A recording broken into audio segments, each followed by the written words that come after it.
অষ্টম শ্রেণীর শিক্ষার্থীরা, তোমাদের জন্য আরও একটি নতুন ভিডিও নিয়ে হাজির হলাম। শিল্প সংস্কৃতি সাবজেক্টের নির্দেশিকা দেখতে পাচ্ছ। তোমাদের নির্দেশিকাটা অনেক বড়, যে কারণে আমি চেষ্টা করেছি সবগুলো পেজ নেওয়ার জন্য। তোমাদের সবগুলো পেজ যদিও সিলেবাসে নেই। এখানে যা লেখা দেখছো, এই যে লাস্ট কলামটা, যে শিক্ষণ কার্যক্রমগুলো মূল্যায়ন করবেন, এই কলামে যা লেখা আছে, এই কাজগুলো আসলে তোমাদের কাজ। এই কলামটাকে আমি নেওয়ার চেষ্টা করেছি।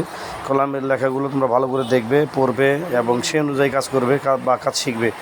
অর্থাৎ তোমাদের শিল্প সংস্কৃতি বইতে যেই কী বলবো, ষান্মাসিক পরীক্ষার জন্য যেই পেজ পর্যন্ত সিলেবাস নির্ধারণ করে দেওয়া হয়েছে, সেই পেজ পর্যন্ত যে অধ্যায়গুলো তোমাদের সেখানে রয়েছে, সেই অধ্যায়গুলো সম্পর্কে তোমরা কাজ করবে, সেই অধ্যায়ের কাজগুলোই করবে। সেই অধ্যায়ের এই নির্দেশিকায় যে কাজগুলো করতে বলা হয়েছে সেই কাজগুলো করবে। এর বাইরে কোনো কাজ করবে না, বা এর বাইরের কোনো পৃষ্ঠার কাজও তোমরা এই নির্দেশিকায় থেকে যাবে না। যদিও নির্দেশিকায় ওইভাবে পেজ নাম্বার বলা নেই, শুধু বিশেষ বিশেষ কিছু কাজের কথা উল্লেখ করা আছে। এই বিশেষ বিশেষ কাজগুলোকে তোমাদেরকে সুন্দর করে শিখতে হবে, করতে হবে।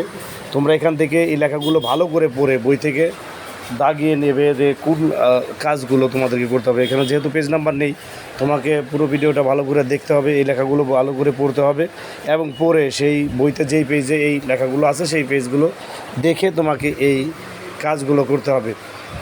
আমি তোমাদেরকে শুধু এতটুকু বলবো যে কাজগুলোই নির্দেশিকায় দেওয়া থাক না কেন, সেই কাজ অনুযায়ী তোমাদের এই বোর্ডে থেকে যে প্রশ্ন আসবে সেই প্রশ্ন হবে। অনেকেই প্রশ্ন করেছো বিভিন্ন ভিডিওতে বা অন্য সাবজেক্টের ভিডিওতে যে স্যার এইগুলো কি শিওর আসবে। আমি বলবো তোমাদেরকে যে সবগুলো কাজই তোমাদের আসবে এবং এই কাজগুলোই তোমাদেরকে করতে হবে। এই কাজগুলো যদি তোমরা ভালো মতো করতে পারো তাহলে তোমরা আশা করি ভালো রেজাল্ট করতে পারবে এবং রেজাল্ট ভালো হবে ইনশাল্লাহ। তো তোমরা এই কাজগুলো মনোযোগ সহকারে করবে।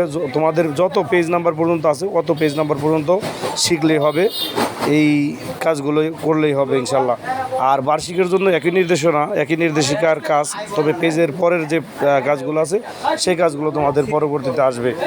এটা মোটামুটি তোমরা নিজেরাও জানো এই বিষয়গুলো, এবং এভাবেই তোমরা কাজগুলো শিখবে, তাহলে ইনশাল্লাহ আল্লাহর রহমতে ভালো রেজাল্ট করতে পারবে। তো এখানে এই যে কাজগুলোর কথা এখানে উল্লেখ রয়েছে শিল্প সংস্কৃতি সাবজেক্টে, তোমাদের আসলে ওইভাবে পেজ নাম্বার দেওয়া নেই। তোমরা দেখে নেবে কী কাজ করতে হবে এবং কী কাজ করলে তোমাদের রেজাল্ট ভালো হবে সেই বিষয়গুলো। ধন্যবাদ জানাচ্ছি তোমাদের সকলকে। ভালো থাকবে সবাই।